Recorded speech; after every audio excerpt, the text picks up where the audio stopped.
starts right now.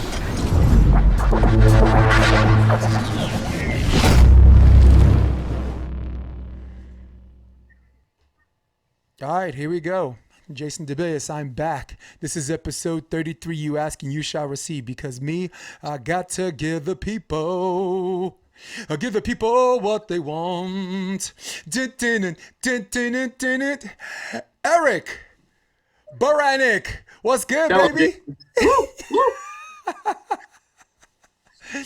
Well, we currently had a beautiful scenery in the alleyway. Cord, phone was not around.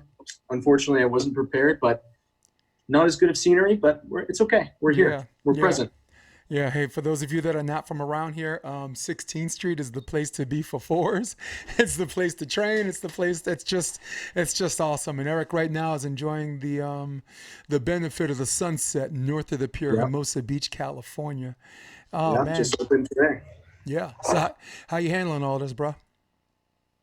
I think at first I was very optimistic, working out a lot because I was on such a good stride with Andy and LT. We were training 4 or 5 times a week, hard, consistent. It felt really good. So I think the thing that was hard for me was realizing we're not going to be back for a little bit. Yeah. And I really do believe that. The earliest I could see the ABP starting with how slow or how fast this progression is September. Yeah. And I just don't know. I knew. Think I knew when they canceled New York. Yeah. And we all knew New York wasn't going to happen. Yeah, too bad. That was too bad for me. I call it Wuhan, New York. It's true. The new ground zero. That's what I call New York, man. That's insane, dude. Yeah. I think if you watch the UFC or if you watch mixed martial arts at all, Dana White had an event over the weekend. It was a UFC 249, and basically he with a big pair of balls between his legs demonstrated how events or sports that don't require a large number of participants and referees and people to be near each other, how these things are achievable. And bear with me for a second. Like, first of all, it's a combat sport, so it's one-on-one. All right. Second of all, it's a sport where sequestering the athletes is not a big deal because their training camp, the average fighter, their training camp is 8 weeks. 6 weeks if they have to rush it. Like Tony Ferguson had to rush his in 4. He thought he was going to fight Khabib. He ended up fighting Justin Gaethje. So he goes from like this elite wrestler to a striker, which sucked for him. So then you have the referee. Then you have a limited amount of coaches. You have it in an empty playing field. And to me, I thought it was a success. And I guess my question to you, and this isn't an interview. I'm reminding everybody that this is a podcast. Me and him, we're just going to shoot the shit. Why not volleyball? Why not beach volleyball? I mean, you got double the amount of participants, right?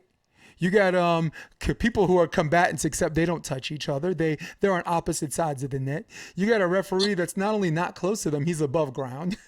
You have, just like tennis, you have the announce team that's in a bunker. It's not like they're even on court. They're even courtside.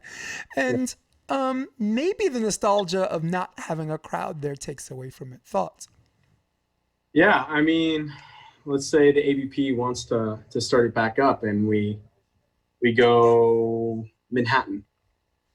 I don't know. I think if they don't get it done in a certain amount of time, the sponsors may opt out.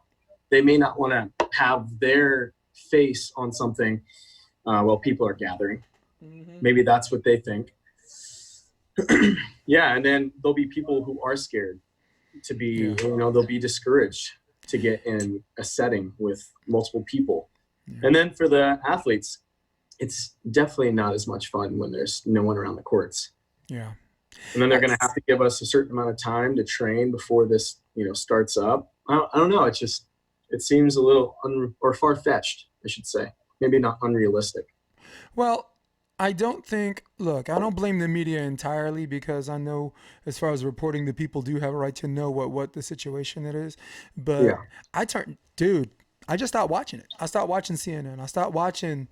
I just turned it off because I'm not trying to say they're using scare tactics to get ratings. I'm not saying that boogeyman politics comes into play because it's an election year. Yeah. And I'm not saying, and just because I'm not saying it doesn't mean all these things aren't true, because let's be real, we're all fucking thinking it. All right, we're all thinking it, dude. And something I noticed, and I got an elite athlete with you. I'm a former elite athlete. I noticed that the people that are the least afraid are the athletes. I mean, you might be afraid for your families, right? Yeah. Like a lot of people have good immune systems if they work out, if they got good nutrition, if they, if they practice responsible social distancing. So the people that are the least likely to get are those people. And Yeah. how do you feel? Are you scared? Are you scared, homie? I think for a little while there, when all this stuff was starting up, I was definitely scared. I would wear like a hoodie, jacket, mask, and glasses, full gear into Trader Joe's. Looking like Eminem and Tom Selleck put together. Yeah, I'm ready to rob the place. Like have 40 people in there that look like they're going to rob the place, so you feel a little bit more comfortable with yourself when you walk in.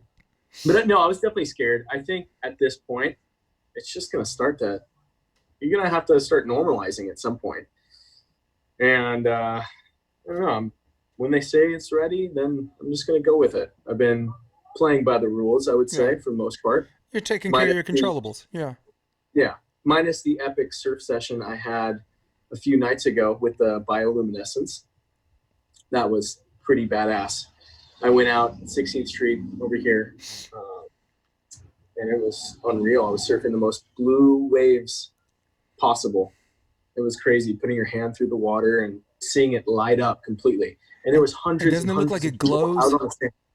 It was glowing, yeah. Yeah, it's like this reddish. Wow. Yeah, it's the red tide, and it's the algae that is forming this bioluminescence at night. Dude. Oh, nice. Good. Ooh, good for you, man. Yeah, me, I mean, I got my mask. I'm going to hit the Dunkin' Donuts like I'm going to rob the place. But like, hey, hold the glaze in the freaking box. The Munchkins too. Let's move it. Put it in the box. Don't touch anything else. Set it on the counter. Yeah. So, the cool thing about me working out is like my girl's a gym person. She misses the gym. I don't, because I don't use a gym.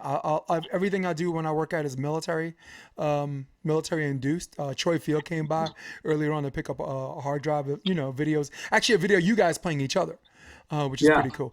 For me, I do something called a military ring of fire. Basically, it's 10 stations.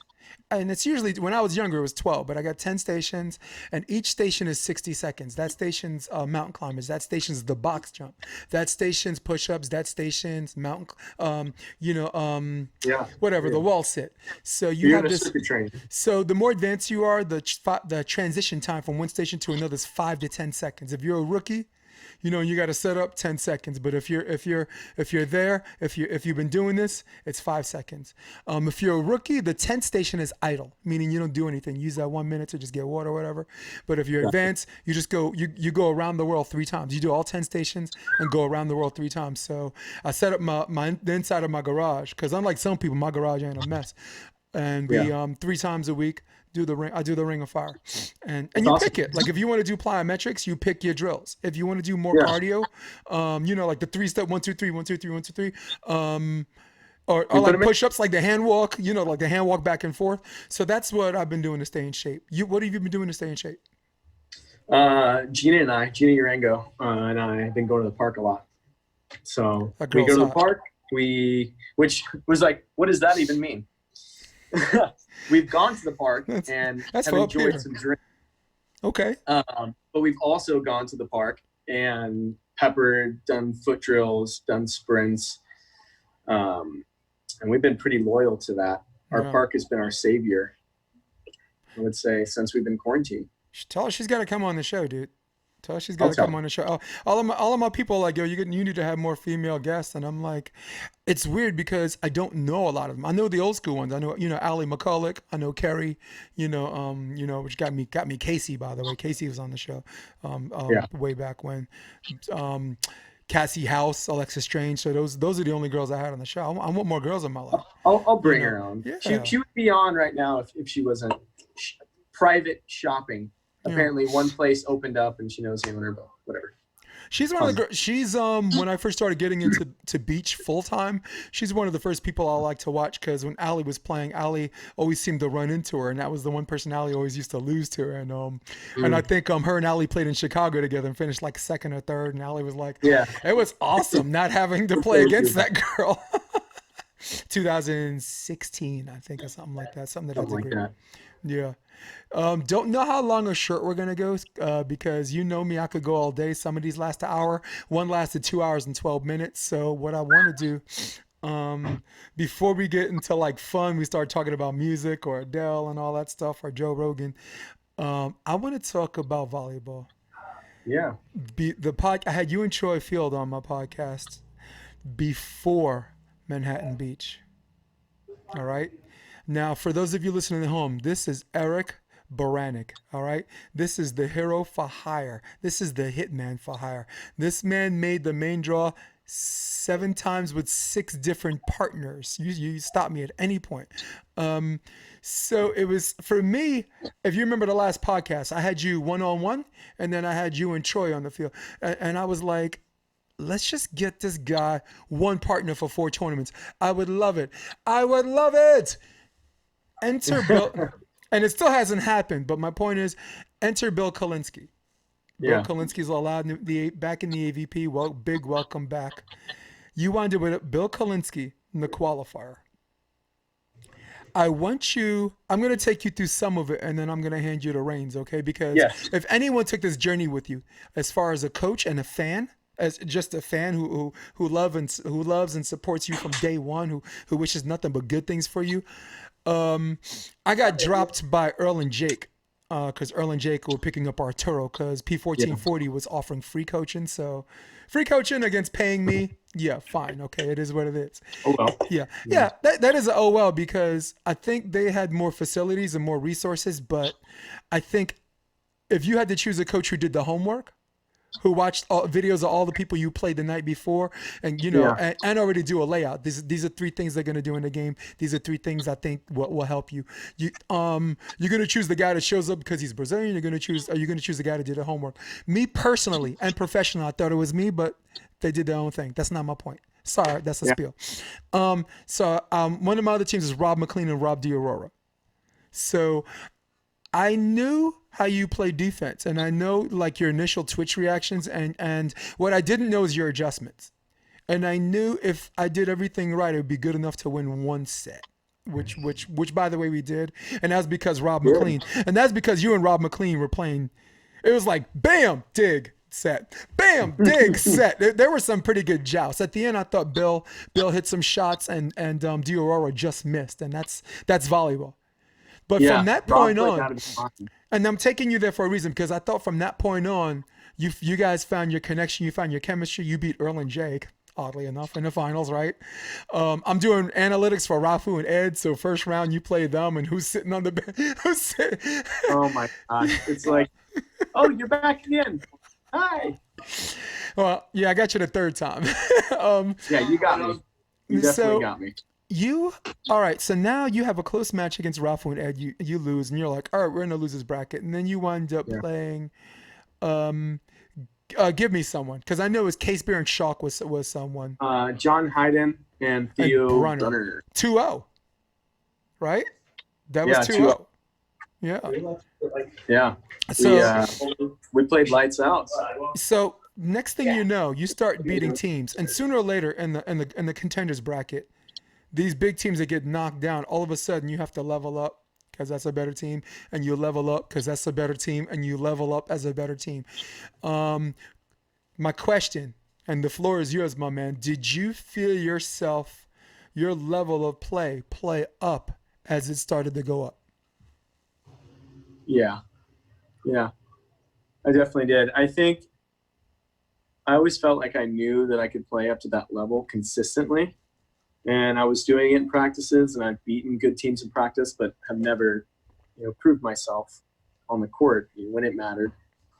And I think it was kind of every single match was a breakthrough mentally that I was able to, when it's on the line. They served me almost every single ball. And then when I was playing really good, they're like, oh, we should go back to Bill. At the very end, they would come back to me because they're like, oh, well, he's going to blow it 100%.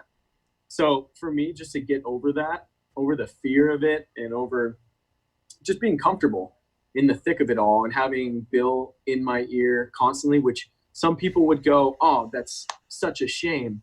They were like, let him play. But I loved it. Bill, Yeah. I mean, Bill drove the entire way to go camping. He cooked, he cleaned, he set up the tents. All I had to do was enjoy it. All you had to do was show up and do play. what I did.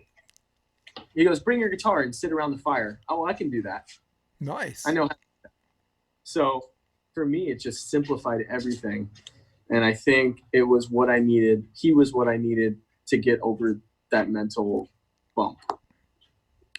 Man, he's a solid dude, man. He's He a is. solid dude. Last time I saw Bill in the semifinals, it was New York. He was actually Avery Avery? Drost. Avery Drost is playing full-time defense. They made semifinals, and that was the first time I saw Bill Kalinsky play. Yeah. Isn't it amazing that I feel like I've been in this forever, but I haven't? I feel like, dude, I feel like I had Rob Sparrow on my last episode, and he's homegrown. All right, he's Orange County, and he saw Sarah Hughes play high school and all that stuff.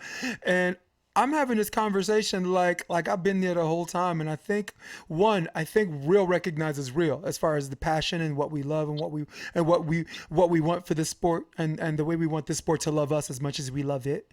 And Yeah. and two, okay, just my natural gift of gab.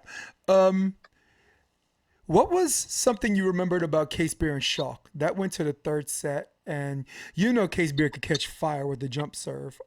Yeah. Who is on his serve to space? Who was he running? Was he running like a right-handed just curve that wound up in the middle? Was he doing like Bill Kalinsky left, like a right shoulder serve that was winding up middle?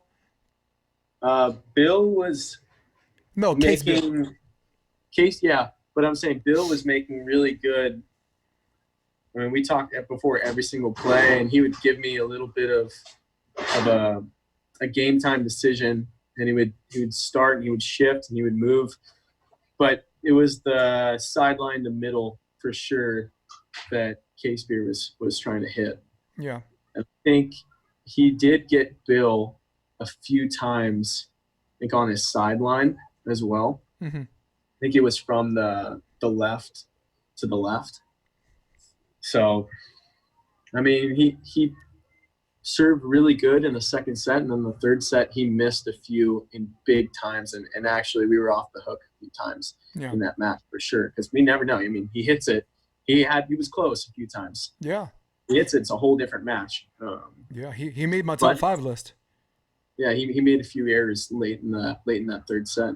Yeah, I have a show called Sports Debate Tuesday, and it's really predominantly like football, basketball, but of course I'm a volleyball guy. Rob McLean, who's my co-host, of course we're going to talk about volleyball. So we did this clip that got 21,000 views, by the way. My Facebook handle, which one right now, NY Varsity Sports on Facebook, it got 21,000 views. Rob put in his top 5 male American players, and I did my top 5 male American, and we did female American players. So, and the cool thing is, like 1, 2, and 3, everybody kind of has the same thing in their head. But 4 and 5 is always interesting. Like his 5th was really pretty. And mine was Case Beer because the guy lives and dies. I mean, his conditioning is off the page. He like if he were in ancient Rome, he'd probably be nailing people to a cross between playing sports, So, oh man! But if you look at his aces, like on the stats on the leaderboard, like the person that's second's not even close. But unfortunately, if you look at the errors, the service error is the person who's second's not even close. Like let's say you have to, your serve to space has to be more competitive, Eric. For you, if you get 2 aces, 2 errors, is that considered a win? Or 3 and 3? Yeah, if you go 1 and 1, then that's good. 1 ace, 1 error. Yeah, that's a good ratio. I mean, yeah, because what doesn't show up on paper is sorry. No. Yeah, you said 2 and 2 or 3 and 3. Like if you get three aces, 3 errors, I always think it's a good thing because what doesn't show up on paper, it means your competitive serve is generating some out of system, giving them some duress where the hitter is losing some court vision and his offense is contingent on the call. It's always contingent on the call, but it helps to be in system and see shit and not even need the call. So, but go ahead. Yeah, I think 3 and 3. I think you walk away with the win there. Yeah. Yep. Cool, man. You got a good jump serve, dude. You got a good jump serve, and there's some people that, there's some people that pass it better, and there's some people that don't. And I think it's just about knowing your opponent, right? Yeah, you never know. You got to feel it. You got to feel it out, and every single day is different, and the wind's a little different. So you never know. I lost your picture, and you're back. You're back. No problem. You go. Yeah, you're back. Someone tried to call me. Tell him, Gina, I'm busy, honey. I'm busy. No, did you hit the last part though? Yeah, I did. Because the sound was still there. The picture wasn't, but the sound was still there. Okay, good. We got the gist of it. 100%. All right, on our last podcast, you said we were talking about feeling like a stranger or an imposter in the players' tent. I mentioned Travis Mewhirter. After a while, of just constantly making the main draw, he felt like less of an imposter in the tent. You said something I thought was very, very unique because if people are self-honest with themselves, they feel the same way you did. You said it's the first time this year is the first time I feel like I'm a professional. Like people ask what you do for a living and you tell them you're a professional beach volleyball player. And some people measure that by how far you get in the tournaments. Some people measure you being a professional athlete on how much you make, which I think is absolute nonsense because I think as far as training and preparing, beach volleyball players are more physically prepared to play the game than baseball players, all right? And the salaries aren't even close. So for me, professional means paid. If your salary sucks, it doesn't mean you're not a professional. So my question, bouncing back and not driving us both off the cliff here, how comfortable are you telling people you're a professional beach volleyball player? I feel comfortable now. I mean, if someone's gonna talk crap, then I would say let's play volleyball and see what happens. Yeah. But yeah, I mean, there's going to be haters. There's still going to be people. I mean, there's still going to be top players that if they were going to see this, they would go, he's not a professional at all. And he's got to prove himself and he's got to be a mainstay for this many years until you can, whatever. It doesn't matter. I mean, it really doesn't. I think if you want to call yourself a professional and you're bouncing in and out of qualifiers, then call yourself a professional because those guys still are taking sets off of professionals. Your age group is doing that right now. Your age group is doing that right now with professionals. Yes, coaching helps, dude. You guys your age group is doing that right now. I'll bring your attention to Dylan Merrick and Dave Palm's a little older. Dylan Merrick and those guys. Andy Benesh. Okay, Adams is a little older, but there's this mixture of generational players that, and the women don't even get me started. The girls, if we were just talking about the girls, I know. I'm leaving. I'm not. We just closed up shop in this. You got 17 and 16-year-olds making the quarterfinals. You got college girls, Chrissy Jones, Munoz making the semifinals. You got, it's insane. And I know because I coach club and the generation of girls coming up after them. Same thing. Same thing. It is scary. Mm-hmm. They make me feel horrible about myself. Yeah. So make you compete. They make you compete. I think something you said to our generation of players in your generation when asked, what could we do to be a better player? You just said, stay in the grind. Whenever you feel like you should take a day off, you don't. You know what I'm saying? If you come back sore, just go back the next day immediately, and your body just gets used to that physically. John Mayer is very good at talking about taking care of things you can control. Mm-hmm. Don't sweat the things that you can't control. How much of that is true to your philosophy, if not before and now? I think, you can play the most amazing game ever and still lose. Yeah. And you take control of your side and you side out. You keep your serves in. You're serving tough. You can do, you do what you want. You're hitting your high lines. You're making good calls. You're making good reads. You're playing a good, clean game. You're controlling your side. You're passing. You're setting great. And that's that's what you want. I think that's what it takes to be super competitive. Yep. But I think to win, you need that one or two spectacular plays. You need that ace serve. You need that crazy dig and that beautiful back set. And, that I feel like that's what's going to give you those little extra points. But you still can win by taking care of your side. So, and you'll take yourself completely out of the game with these professionals when you're not taking care of your side. So most of the time with these qualifier teams, they already take themselves out of the game. They don't give themselves a chance when they probably are just as good, just as athletic. We talk about this all the time, and you see this all the time. Maybe a guy like we just talked about, Rob McLean. There's no way that these guys are way more physical than Rob McLean. The guy hits with both hands, jumps really well, can block and play defense. He does it all. He passes, he sets. Physically, it was a good year for him. Psychologically, with this conversation about belonging and all that stuff, you and him. I mean, look, you have Bill Kalinsky, all right, but he feels the same way you do as far as where he wants to be and where he is right now. He's uber confident right now. He trained with Ali San a little bit over the winter from Brazil.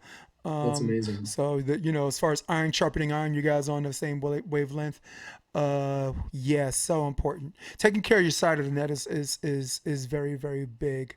And John and I had a little bit of a debate about that, but I think John was very specific. That kind of got me on board.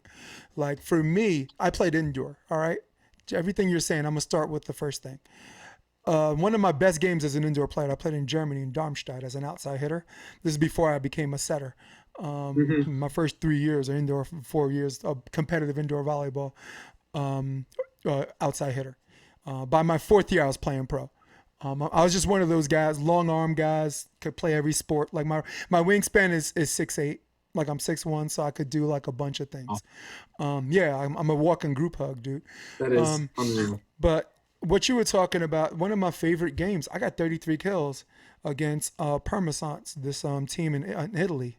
We were playing a club team, just scrimmaging them before the German regionals. 33 kills, and I lost. We lost 3-0. We lost 3-0. So it was one of those things where I'm like, damn, I finally had a good game. I'm 6'1" amongst these giants, and I finally, one of these games, I freaking did my part because I felt like we'd win by more. We were winning. 1993, we were 15-1 in Division 1.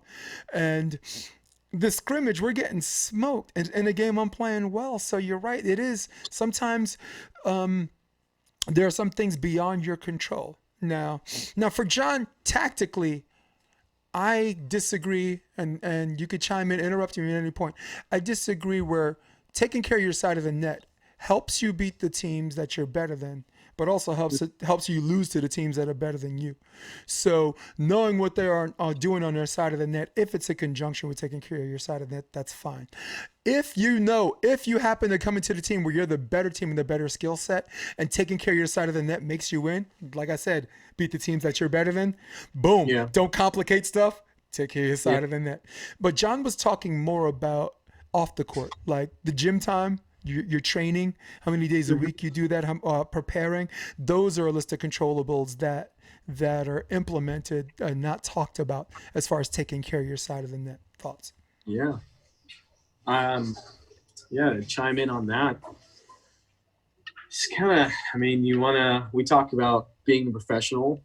We didn't really talk about what it looks like to be a professional. And I think having a consistent training regimen, eating good, getting a good night's rest. You're big on sleep. Yeah, not completely blowing it, drinking White Claws on the Strand all the time. Do what you can do.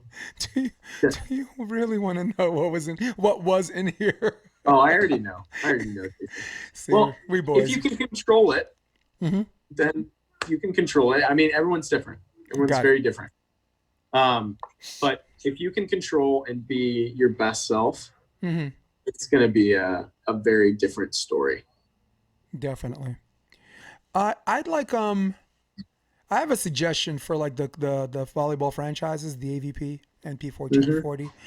I think um player sequester would be cool. Like, let's say you guys have a goal. Let's say in this fantasy world, July Yes. 20th, the AVP Hermosa Beach. All right, 24th to the 26th. 25th is my 26th is my birthday, by the way. I turned 50. My Um, mom's birthday as well. yep, really? That's There you right. go. That's right. Yeah. Cool. And your mom, like, happy 23 to her, man. That girl's like forever young, you know? Yeah. That's another. Listen, we're, She's gonna watch this. She's gonna watch this, and it's gonna make her entire month. So yeah. Yep. Well, hey, we both drank the Kool-Aid, except she drank a pitcher. Um, but I like sequestering athletes. Let's say you need a month or 3 weeks to prepare for a tournament.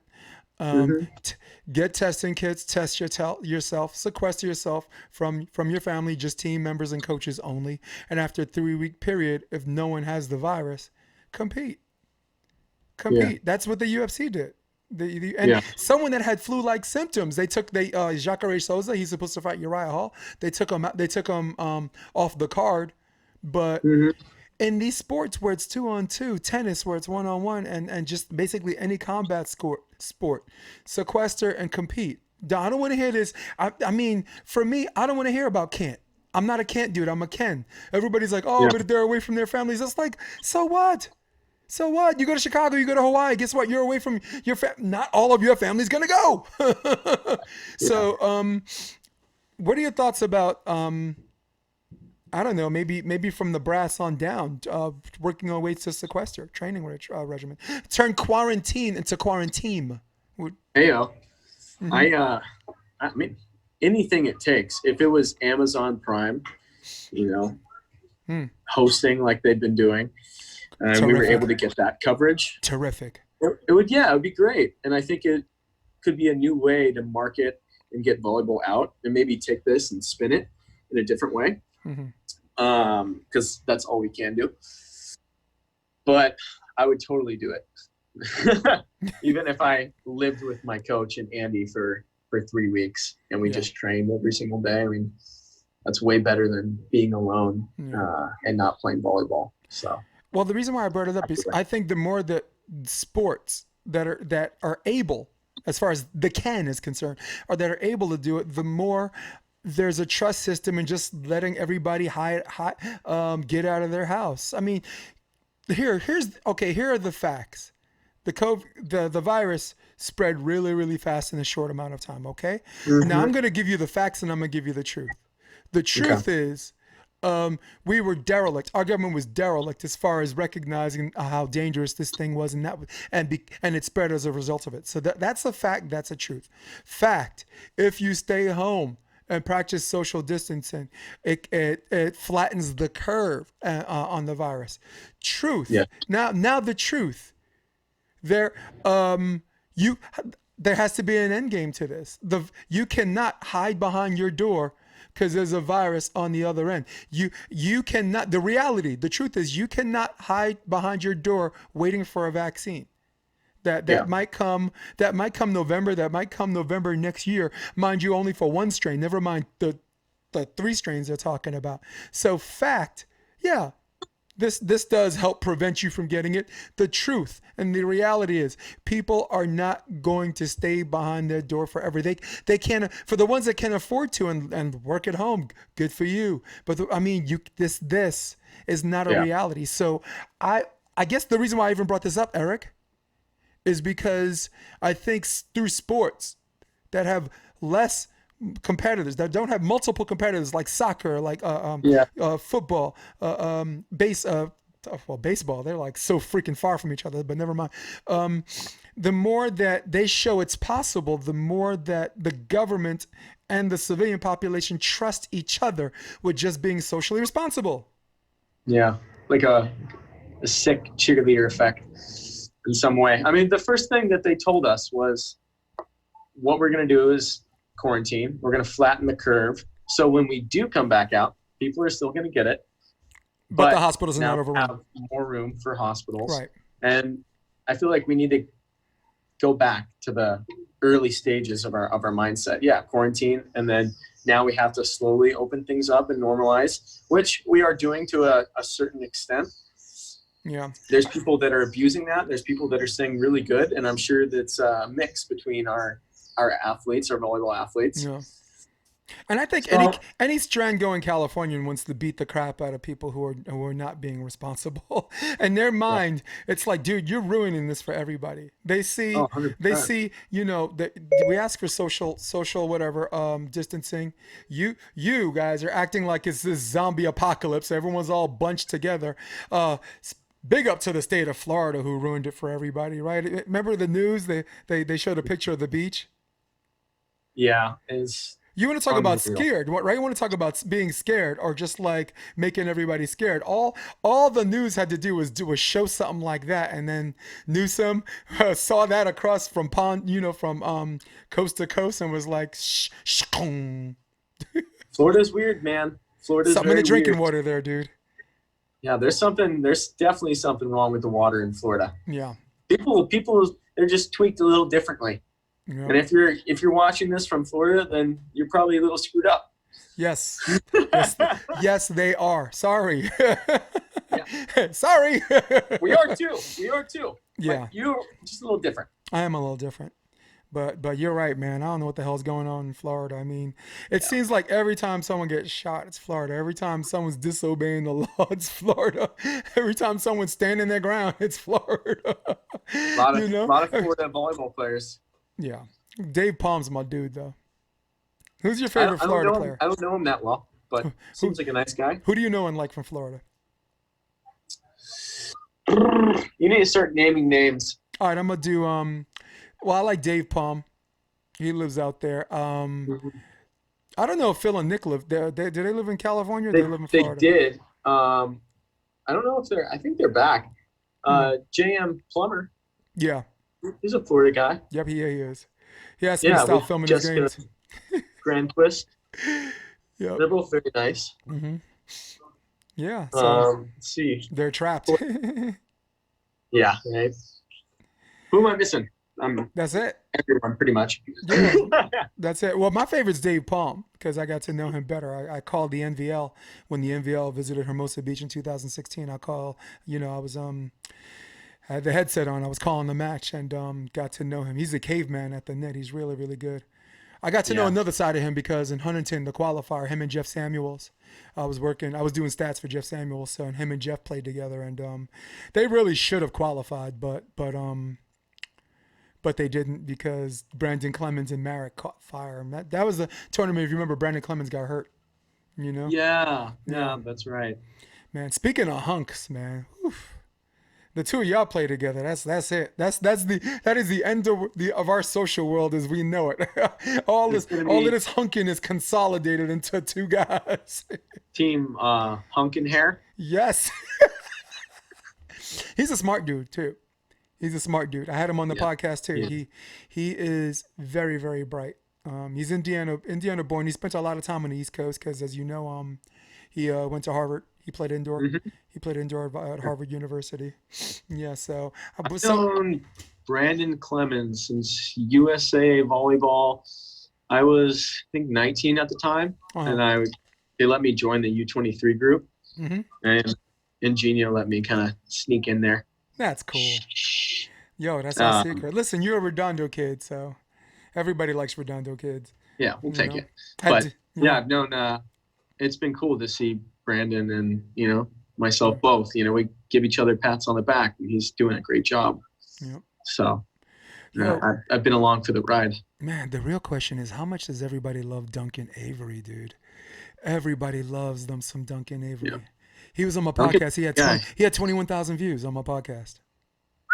You know what? I started that, and then something happened. I took on a call, and then I had to go. Yeah. And I never got to finish it. I think I watched half of that, but I gotta finish the other half. Well, it's a tearjerker, so I mean, prepare yourself. I mean, with his kids and everything like that. Yeah. Yeah. I mean, anyone that goes to Redondo, even the people that don't, I pray for this man's family because as far as nice guys are concerned and wanting good things for nice people, is there anyone better? Is there anyone better? Is there anyone better than that guy? There isn't. Yeah, man. I still coach one of his teams, Evolution. I'm still Hmm. I'm a fifth year coach. Good. Yeah, that's why I love the guy. I went when I moved here.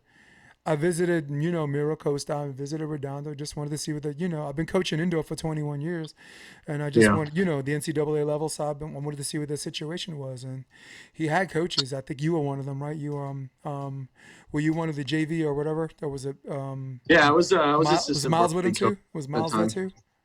Yeah, Miles. Miles Miles as Evans. well was the Yep. assistant varsity coach. Yeah, I think that was around that time. But Yeah. when he gave me one of his club teams, and some coaches take club seriously and some people don't. But me, if anyone knows anything about me, and I think you do, if someone gives me a job to do, there is no halfway.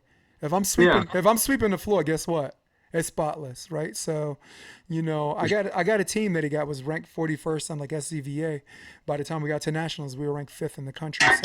So Awesome. I busted my behind, but it That was is because awesome. you want to do nice things for that guy. You wanted to build the brand for Evolution Club Volleyball because I think he was only 3 years in at that time. So and now, now there's something. Now Tom Chaffins is there. Now Kevin Oh, you got Norman's Chaffins. That's yeah. great. Now Kevin Norman's with us. So yeah. Remember Lewis Richard? Played for Yeah. outside hitter for Long Beach State. He coached the 18s last year. So Oh, so we got a nice little rock star class. yeah. I played Yeah. with Lewis in high school. Oh, you did. Nice. Yeah. Yep. Lewis is a stud. Yeah, but I thought you'd appreciate the name, because your process as a volleyball player has not been a revolution. It's been my dude, it's been an evolution. It's been a slow, grinding, inconvenient, pride swallowing, up in the morning siege, my man. And here you are on Yeah. the other end, man. Did you finish fifth at Hawaii? I was looking Yeah, I at your did. I finished BVB. fifth and one. All right, cool. Who'd you lose to? Jake and Taylor. Jake and Taylor. Yeah. My favorite match in Hawaii was the Hmm. finals, man. Watching Oh, that was such a Theo good and match. Johnny all the way from the qualifier.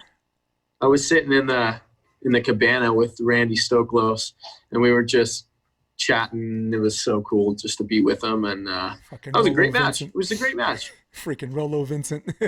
After after John, I see him later that night. He's like, "Good match, right?" I'm like, "Great match, Yeah. fantastic." He's like, "I thought so too." Talk about a guy that devised time, huh?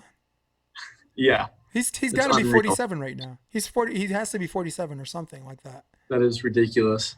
I know. I'm like, He has to. people ask me, Mhm. how long are you going to play volleyball for? And I go, I don't know. This guy just keeps setting the bar higher and higher. So who knows? He's the one that makes you get up in the middle of the night and start training again. I'm like, dude, I ain't trying to get herbs by a 47-year-old. I And know. I only knew he was that old. I only knew he was around that age because I watched him play indoor. All right, he was on the Olympic team in 1996, Atlanta. He was the fourth string outside. They called him Whiskers. He had this little blonde beard thing going, and he just kept saying, "Hey, put me in, coach." Blah blah blah. So the math tells me he has to be a minimum of 46 and maybe 49, like around that time. So Yeah. that was my favorite match. What was your favorite match in Hawaii that you played? Well, there was a really good game against Billy and Stafford that we played, and we won in three. That was, I thought I played really crisp. I mean, everyone did. I thought even Billy and Stafford played good. It was just a good game. But there was one game that went in the 30s. I think it was 33-31 or something like that, or 31-29 against Riley and Madison. Okay. And it was kind of nice to play against a local team, and be the bad guy A for significant a win. change. Yeah. Oh my God, that's Hawaii, right? Ooh, Yeah, Punahu high school kids. yeah, Oh boy. Whew. Yep. I know. And So you know what? And you know what? You want to talk about evolution? They're not the same team they were a year ago. I know They're very, very good. I they mean, are. I coached Jake and Earl into the main draw in Hermosa. We played them first. In the first game, they beat us 21-9. It was just I watched Riley. that match, and Riley. I Riley was was just playing gonna say sick his defense, dude. serving, his defense was unreal. Yeah, he took his time. He took his time because it's not like there's some plays that you lunge out and everyone just goes, "Oh my God, he got it." Those weren't plays that we were wowing Riley. We were just wowing that he allowed the game to come to him and like all of his progressions on defense, all of his dives didn't look like something spectacular. And they were spectacular. He just made Yeah. them look like a normal day, you Yeah, know? he was playing volleyball. It was Yeah. natural. Yeah. So I made some adjustments in the middle like that made us the second set we led 14-12, but I mean they just cracked the code. So they did a good job serving Jake and just jumping in on Oceanside. Just jumping in on the 4 block because they knew Jake couldn't cut back past Madison's right elbow, and anything he tries to hit cross was just getting thrown down. So I thought I've Madison had, did a good job. And the only I've had adjustment I some. made was what you and Bill were doing, just back set. Like whenever you Yeah, guys were on the south side or whatever, and yeah. the left side hitter, I said go 90%. Anything that goes in front of you to your right shoulder, just run a back set. Got to make Madison move, and we got to find a way to stop setting Jake into the block. We got housed 21-9 on court one. Then we got housed. That's my It's scary to yeah. be on that right windy side, Hmm. and you're in the. I think that's the worst corner in Yeah, beach volleyball right there. definitely. That's where all of my bad dreams lie. Yep. Uh, right in that corner, a Hmm. ball set close to the pin, it's dying inside away from you, and you're reaching for it. And you're You can't like get it. You're trying to, trying to cut over the you block, just and then they're running fours on you constantly, and yep. Mhm. sun's in your face. You're like, this is my nightmare. You're like, this is for the birds. Yeah. Yeah, Dude, that was the team I was most proud of. I mean, working with teams that are already in the main draw is one thing, but yeah, you got a team that tried to make the main draw 7 times, and that was their first one. that's And awesome. again, it's Hermosa Beach. It's our birthday, right? My birthday, yeah. Yeah. So it was a nice little birthday present. We made the draw.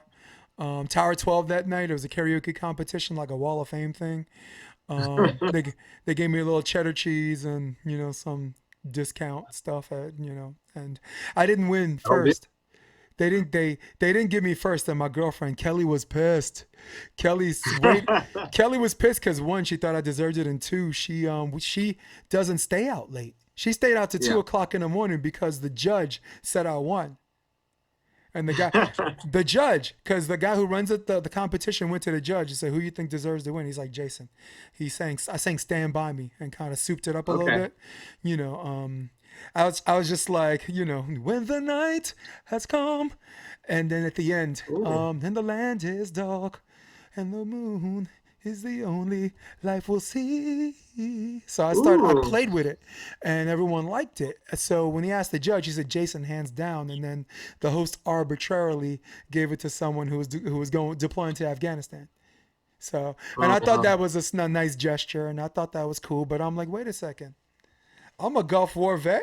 I can't get mine. Like you can't give it to the person that came back alive.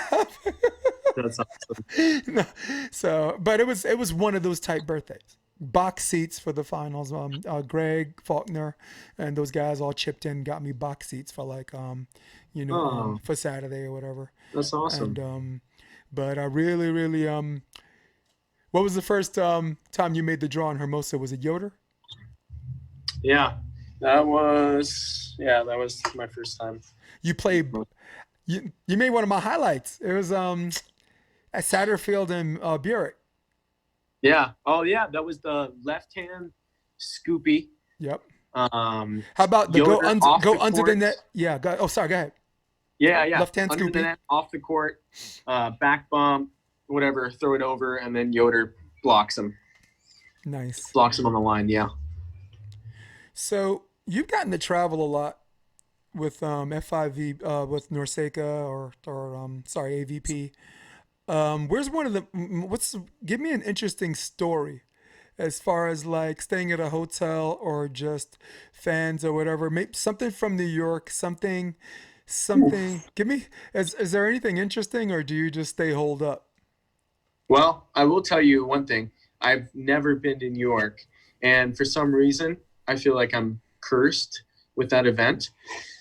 Because the first year that I was trying to go, I signed up with Will Huey, who was Canadian. I think he's 7 feet tall. And Evie called me and he's like, "Hey, I think you should give this guy a shot." And I looked him up. I did my background. I didn't really have too many options at that time, So I said, screw it.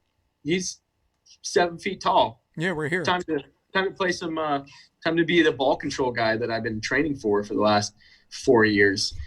But we didn't have enough points because they were doing a condensed qualifier. What year and was then that? the following year, I had a cyst in my tailbone, so I had missed Seattle That was last year, That was and New York. Mm-hmm. So, and then this year with the quarantine thing, I think I'm cursed. Someone doesn't want me to go to New York. And that's too bad because New York would love you. I would love New York from what I hear. Yeah, when I go to New York, my boy DJ Stoon, he's just a world-renowned DJ, but he cut his teeth in New York, in the downtown area. Just this hard-working Moroccan cat, and now he was on the podcast. Right now, he has 26,000 views and climbing, so people are still clicking on it. But he's the kind of guy. Like whenever I think I deserve something or I work hard, I look at him and I'm like, nope, I ain't work hard enough. Nope. Get up off your ass. This hardworking kid immigrated from Morocco, went to high school, in New York and Brooklyn. I met him through volleyball because he was like one of these hybrid middles. One of these short guys, one of these small, you see these small middles that have a fast attack and they got athleticism where they're touching up blocks where you're just like, oh my God, this kid's playing middle and he doesn't have height. So he's one of them guys. And then he just, next thing you know, he caught a break at Hudson Terrace. He's supposed to open up for a DJ and the premier DJ got arrested by the police that night. He got stopped by the cops and he's just like, fuck you to the cops. And they're like, you want to go to jail? Yeah. Fuck you. Take me to jail. F you. And then they took him to jail. So my boy Abdel ended up doing feature that night. And then Hudson Terrace was like, hey, you're our guy from now on. And now he's at Lavo, which is their premier place. Marquee is one of their premier places. 4 times he goes to Rio. He goes to Rio 4 times a year. He goes to London 4 times a year. He Vegas, he cleans up a little bit, doesn't gamble, so he pretty much takes all that money home. Like Vegas one night, like $4,000 one night. It's crazy. So he's very, very privileged that it's his sole source of income. Because a lot of DJs, they got to do stuff on the side. Like Roche right now, I wish if this is his sole source of income right now, I'm so happy for him because I think for a while he's working at Verizon and maybe he's not now because he's one of them deserving cats too. I think for his style, and you agree with me on this and chime in anytime, for his style and for what he's doing, like game DJs or like stadium event DJs, he's top of the heap. Oh, 100%. Yep, top of the heap. But Abdel right now, he's making so much money right now. He bought an apartment and he moved his mother. He's like you, he's a mama's boy. He moved his mother in an apartment. He bought an apartment for his mother next door to him. Which is exactly what you're going to do when you get to where you got to go. Take care of Mom Dukes. Yeah, we got to take care. We got to take care of our own. So Troy told you the pizza's there. The pizza there is awesome, right? So I'm gonna make sure I got your first slice. All right, we get out there. I got your first slice. Deal. I was gonna I was offering my services too to do stats and stuff for you too. I remember, and you were like, sure. It's one of the other things I love about you, man. You're a freaking true baller. You pick up the phone and say yes. Well, I appreciate it. Thank you for always being so supportive, and now we got each other's backs. So you said you were training with Andy. Are we talking about Banesh? Yep, you got it. Yep. What school did Andy play for? Indoor. USC. And then I've known him. I played against him when I was at Redondo. I'll never forget the game against him, which he played at Palos Verdes High School. And I was a serving sub at the time, a junior, and he was a senior. Mm-hmm. And it was him, Cole Fierce. Cole Fierce was setting. And if Andy wasn't hitting, Cole was going on too. It was so nutty. Yeah. And I remember, I'll never forget this, I remember just seeing Cole and Andy, seeing these guys. Cole looks exactly how he looks like now, a golden god, lifting up his shirt. He probably had hairy chest at 16. During the timeout, wiping his face and, looking back and all the girls are like, what the hell? I was like, this guy he is so physical at this point. He is 17 or 18 years old and he's a full man, and Andy's bouncing balls in the gym and screaming through the net. I'm like, okay, I'm just coming in as a serving sub. I don't really know what's going on right now, but that's all. That's my first Andy Benish story. And then after he took that 7th in Hermosa, I had my eye on him. Yep.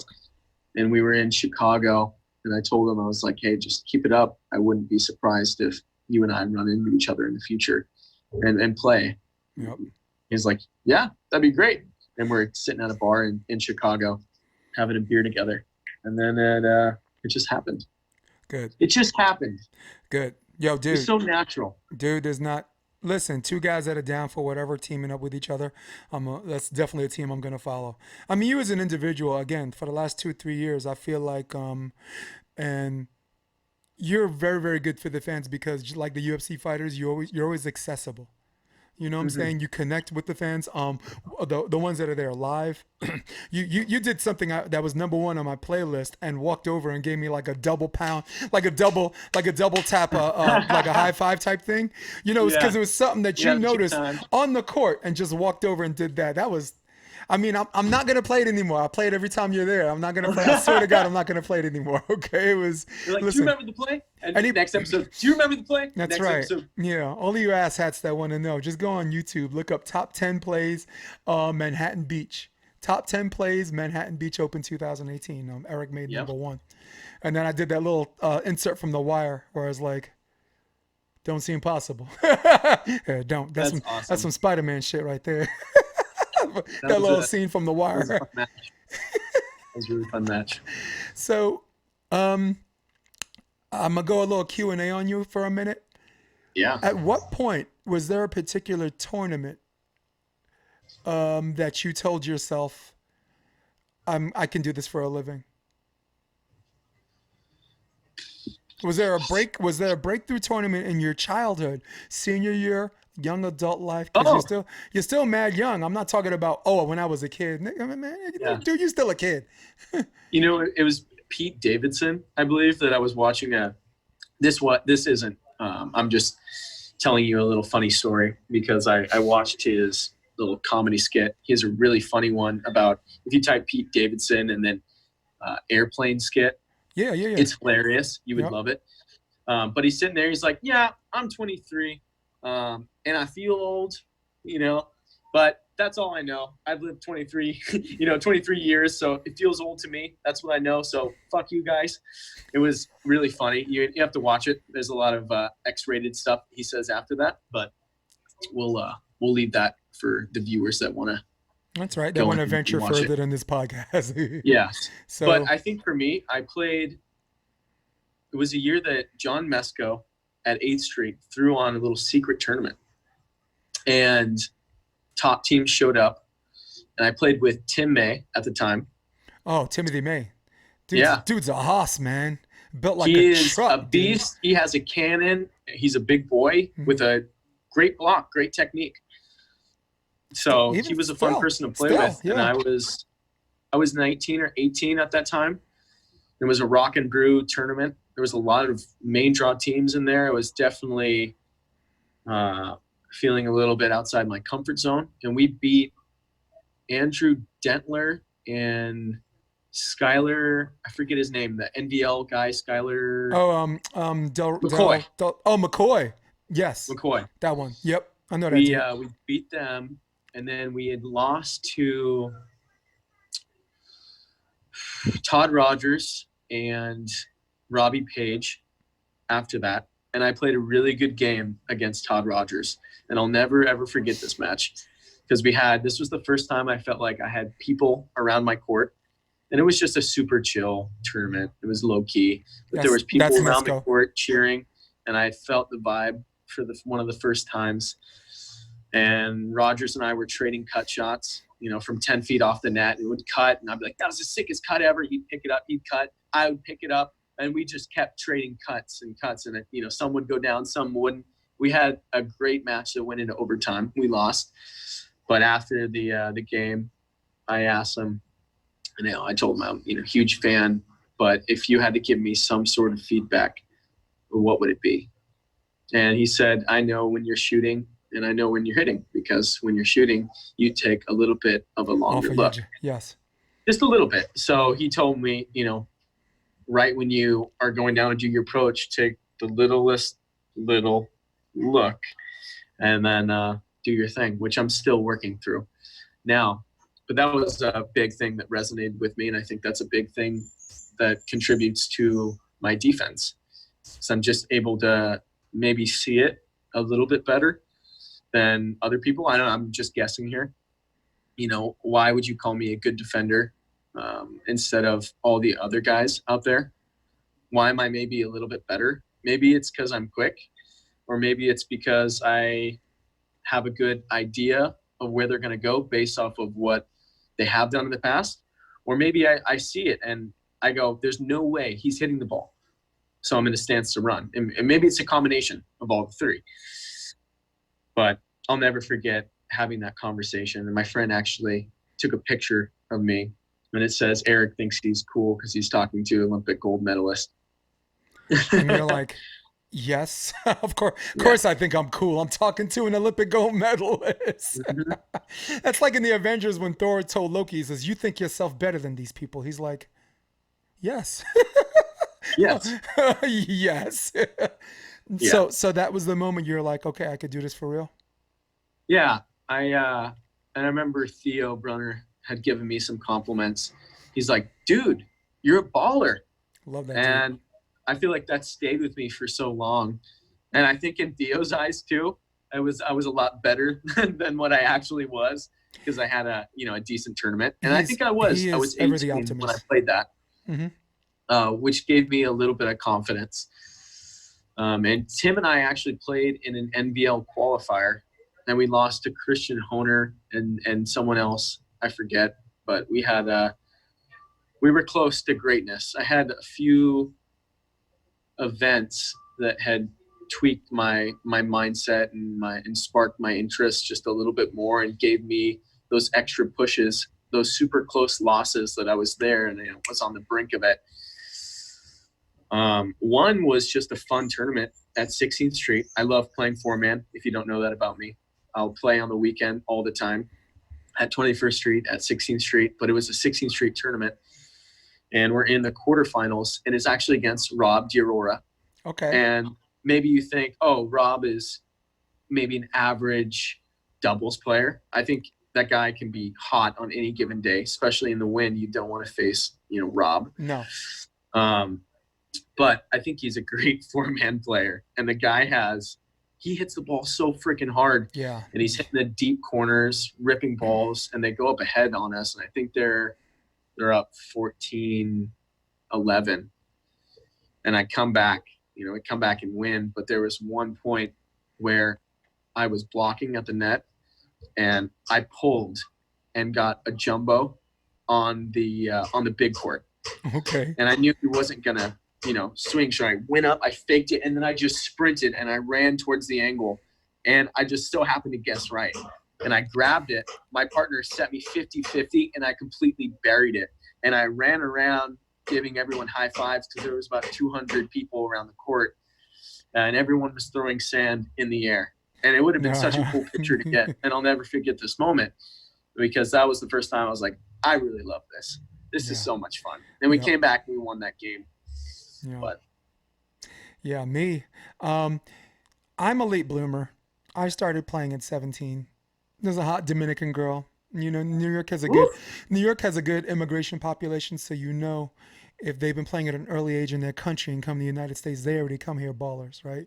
It's not like they're getting great American coaching. Some of them are, but so many of them are already ballers before they even came here. So saw a cute girl, thought I could play the sport, got embarrassed by a bunch of people that can play.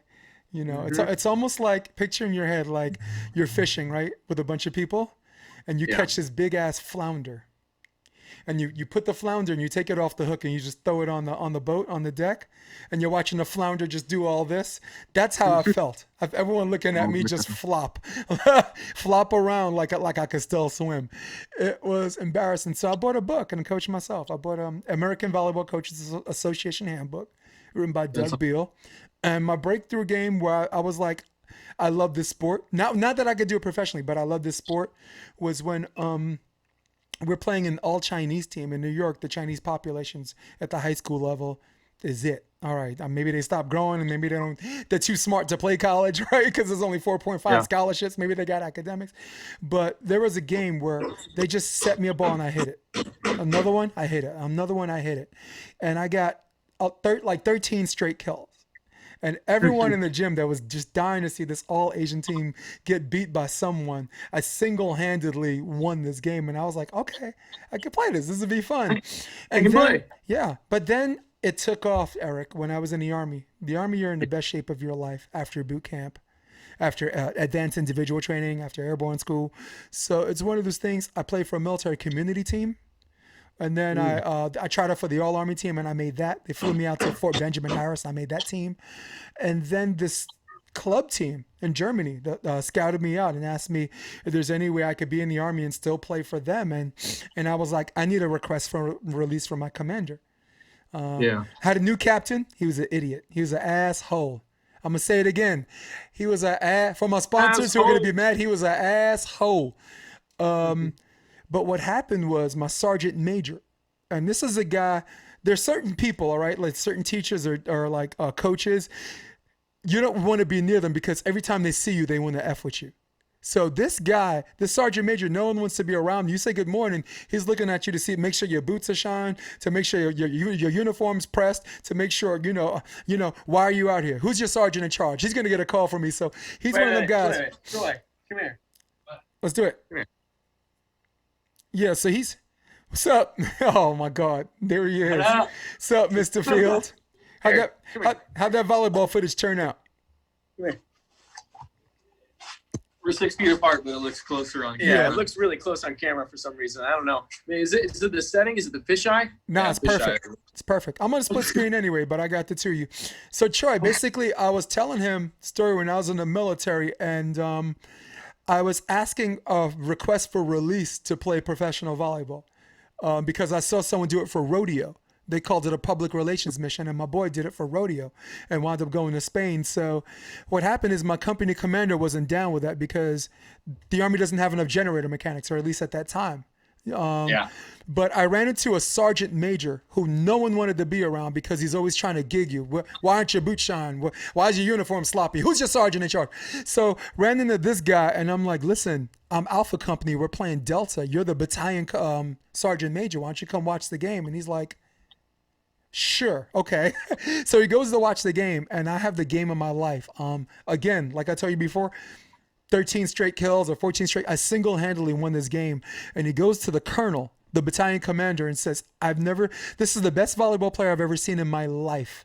And the colonel signed the request for my release. And 4 months out of the year, 1992 and 1993, they released me to play for Darmstadt's club team, for the Division I club team. So, and it was cool. And it was cool because, and also thank you for your service. Yeah.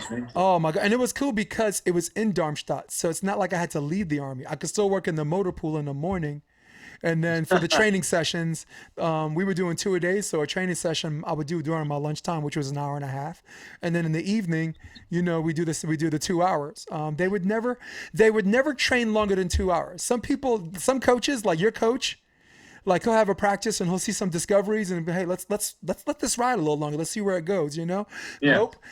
You're in, you're out, but when you're in, your ass belongs to them, just bell to bell. Actually, that was the question I had for you. Do your practices run over sometimes because you have some discoveries, or is the ship tight? It's pretty loose. Okay. Ship's pretty loose. All right. Ship's rocking most of the time. Cool. I would say we always discover a little something, but it's whether sometimes we'll talk about it usually after, and most of the time we don't actually do it. But Okay. sometimes it's like, oh, like I know one practice you wanted to work on, your back sets because you had never. Oh yeah, of course. I didn't know we were doing the whole big sunglasses thing. Oh, we're doing the whole big sunglasses. That's Yeah. for rock Yeah, I stars. think That's there for was rock stars. Like a couple of practices where you just like, all right, like there was one time where Casey and I, we did a bunch of touches, but the actual like, hey, where do you like your back set? About a month and a half, 2 months into our partnership, we never knew like how we wanted our back set. So we just stayed half an hour later to run back sets, which is funny because that's like, that should be figured out. early on. But That's instrumental. Eric and I were just talking about like Hermosa Beach, Ocean to Strand. A lot of times I mean Bill Kalinsky and you guys 90% of the time you ran a back set off when you were on the south side of the south side of the pier? Or south side, ocean side south. North. Yeah. it's maybe north. And, Yeah. yeah. Yeah, well, Ocean yeah, side for him, south, 9 out of Bill- 10 Bill times you ran a was- back set. Bill was south side. Yeah. Yep. Troy, you doing a lot of the same thing with you and Casey? As far as running back sets? Yeah.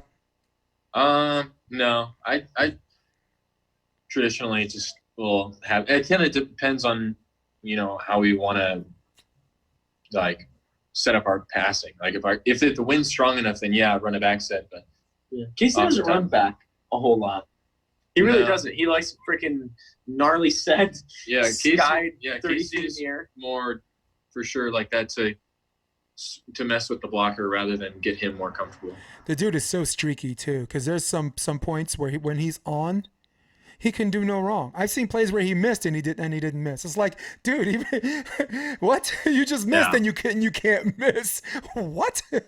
So Troy, Eric was talking about how he was jinxed by New York City, and you had a polar opposite result, wound up in the finals. Yeah. Any interesting subway story?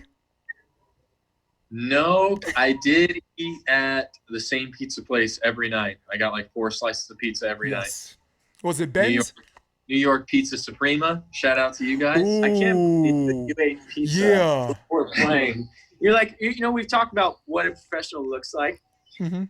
We had this discussion of what a professional looks like. Yeah. Can we call ourselves professionals? Well, maybe people will, say, oh, Eric's not a professional, whatever. Or maybe there's qualifier people that will, I'm catching them up to speed right now, Yeah. Jason. Go kick But rocks. Mhm. I can't believe you ate pizza every single Well, night. Tim and I, because we wanted New York pizza, like we wanted it, and then we realized that like because the way they scheduled the tournament, where it was 3 courts max, so it was the court 1, court 2 in stadium. Yeah. We didn't play until 2 p.m. So we're like, all right, if we eat pizza tonight, it's not going to be in our system by the time we play, so we should be fine. Yep. So Tim And had then- too? Yeah, Tim had pizza, but then it turned into me like, all right, I have this tradition now. We did so well. Yeah. I don't want to break that. And also you got to support your businesses, And so I decided to support Pizza Suprema right next There to you go. the garden. Yep. So, but Troy, as a former athlete myself, I don't know the science behind it, but isn't pizza the one thing you want to eat the night before a tournament anyway? I mean, there's Well, I mean, I feel like there's now bow there's a tie bunch of pasta. different- Go ahead. Sorry. I was saying, I feel like now there's a bunch of different studies on whether you want to like carb load, like what did Michael Jordan eat before the finals and stuff like that. So I think whatever fuels you up. I always say, like, you think of yourself as a sports car, like you want to put the good fuel in to get the sports car to win the race. If you put in bad fuel, you're going to get bad results. So I eat a big thing of noodles before every single. Yeah. I would say, every night. We broke Battle. records. Yeah. Yeah. So that's a really funny another story. course.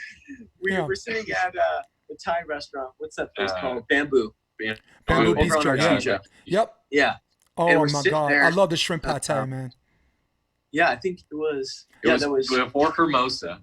That Mhm. place is We awesome, sat dude. at this one table, and we were like, and then so that's when Eric didn't make it into the tournament, and Yeah, it was like a Hermosa. really big deal. Well, I think before Manhattan, was it after Manhattan or before? No, it was. I think it was right before Manhattan. Yeah, right before Manhattan. They see us in the same table, Yeah. and I'm like, Eric, you don't want to sit in that same seat because it jinxed you. And he's like, no, I'm gonna beat this. Yeah, I said, fuck you, Thai. I'm going to eat the Thai food. I love this Thai food. This Thai is not the curse. So he sat in that same chair in the same table. And then the next day, Troy and I talked, and we just laughed. I was like, oh my gosh. And now I got third in the Manhattan Beach Open. Oh, my God. It was Oh hilarious. jeez. Oh my God. Well, dude, I got a bunch of Subway stories. I just don't know if we have time. Do you guys want me Dude, to I share? want to. Do you guys I want me to wanna share have one? Subway stories because one of my favorite comedians, John Mulaney, who Yeah. lives in New York, he has so many funny stuff where he's like, I haven't been killed by a hitman, but the moment right before has to be very similar to seeing a mariachi band on the subway. Oh, where yeah. you see, you're like, oh, look, a guitar player. Yeah. Oh, look, a drummer player. Oh, look. Oh, Yeah. no. Basically, if you're out there looking for them, basically any train that has to go over the Manhattan Bridge from Manhattan to Brooklyn.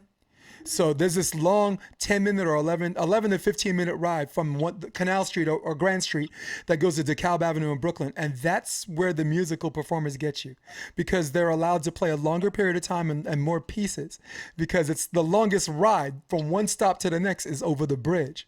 So honestly, there was, and this is a fun story. I get on Grand Street and this guy comes with a violin and the other one comes with a guitar. And it's the end of the day, and I was working a 9 to 5 back then, a cardiology practice for Cornell, and everyone's just beat to shit, and they're not in the mood. We don't want to hear music. We don't want to see no fucking street dancers, okay? Swinging by the pole, whizzing by here. We're just not in the mood. And then what these two freakers did, they played I'm Never Gonna Dance Again. I'm Never Gonna Dance Again. Didn't sing it. The violin. That's right. Got it. The way I dance with you. So All right, and that was it. The guy that's supposed to do the sax was doing the violin. Do do do do do. And the other guy was dun dun dun dun dun dun dun dun. It was fucking awesome. And everyone on the train that was in the bad mood was like, that's hilarious. like I this. did see one funny video that was talking about this girl. She went out in like the streets of New York and she screamed at the top of her lungs. And she said, the people who look aren't from New York. So the people that walk by just normal. Yeah. You know why? Because we scared to make eye contact. Yeah. New Would, York, New Yorkers are crazy people. Someone would be recording her and some people would look. And then she's like, they're not from New York. But New Yorkers are crazy people magnets. That's why we don't look crazy people in the eye. Because if we look them in the eye, we're pretty sure they're going to talk to us for the rest of the ride. They're going to sit there and F with us the whole ride. I'm a crazy person magnet, dude. A crazy guy can You're walking on the Strand. Mm-hmm. Do you acknowledge people? Yes. Okay. Yeah. So you're in California. You're in California. It changed my life. California changed my life. Thing, I say hi to everybody now. Just say hi. Yeah. No, but I say hi to everybody now. California changed it. What's up? How you doing? Living a dream. So yeah, it's What's up? How you doing? Living a dream. Can you imagine, as a New Yorker, the first time you hear someone say "living a dream," you're like, "What the fuck are you talking about? What are you talking about?" I get it. Yeah. Hey, before we go, one last subway story. Woman on the train, going downtown. Woman on the train. Something falls out of her bag. It's dildo. Falls out of her bag, and the same time it falls out of her bag, the train stops. So it falls on the floor and it rolls on the ground, and everyone holding on to the strap, so it goes like this. And then when it finishes rolling, they go back to her. It was like the most embarrassing thing for this poor woman. It dropped and literally just rolled. Why is that something you carry with you? That's not a carry-on. That's something you check. That's a checked bag item. Well, whatever. There's a bathroom nearby. You could be on your way somewhere.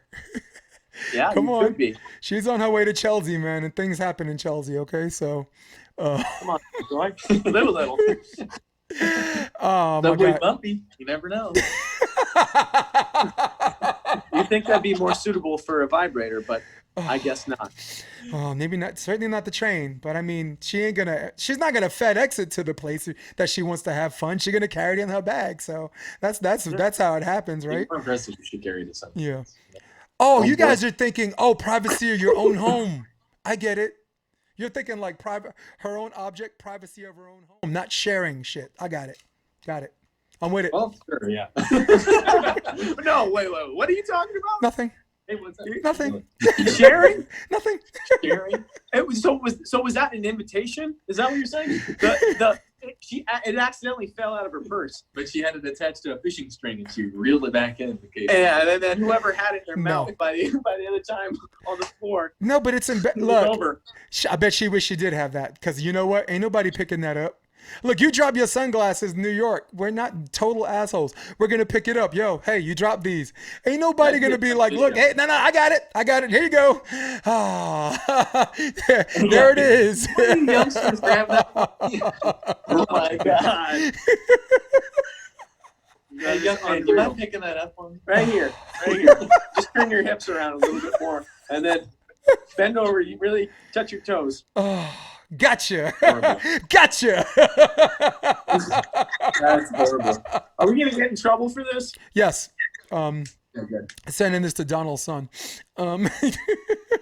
Kidding. Whoa. Goddamn, everybody stop laughing. Yeah, stop laughing. Everything just got really. Yeah. Hey, Donald. I think I wasn't breathing that entire time. Yeah. Troy to the rescue. Oh, all right, boys. Listen, I think I might took it as far as I could go today. Yeah, we helped you. So. Eric Beranek, yo, you are the man, and you're training with Andy Benesh. Got Troy Field next to you, training with Casey Patterson. Hope people become a little bit more socially responsible. So this way, sports that don't have multiple competitors, like beach volleyball, along with combat sports and tennis, get to do this. And I wish you guys the best. Troy Field, man, Hey, congratulations on all your success. Eric Beranek, I'm gonna take that journey with you when you go back. You know that. All right. Yeah, I know that. All right. Peace out, guys. Thank you. That was fun. All right. Okay. For everybody at home. Yo. That was fun. Thanks, Eric. All Thank right. you. Hey, for everybody at home and for Eric Beranek, for all of you guys on your tablet, for all of you guys on your desktop, for all of you ladies standing online outside at Starbucks on your iPhone waiting for your drink, for Eric Beranek and for Troy Field special guest, I'm Jason DeBeas, and I love you guys to pieces, and I say, so long. We're out. Come check out the Option Podcast on OptionVB.com. It's also available on iTunes and Spotify and on YouTube under the NY Varsity Sports handle. You're going to love what you hear.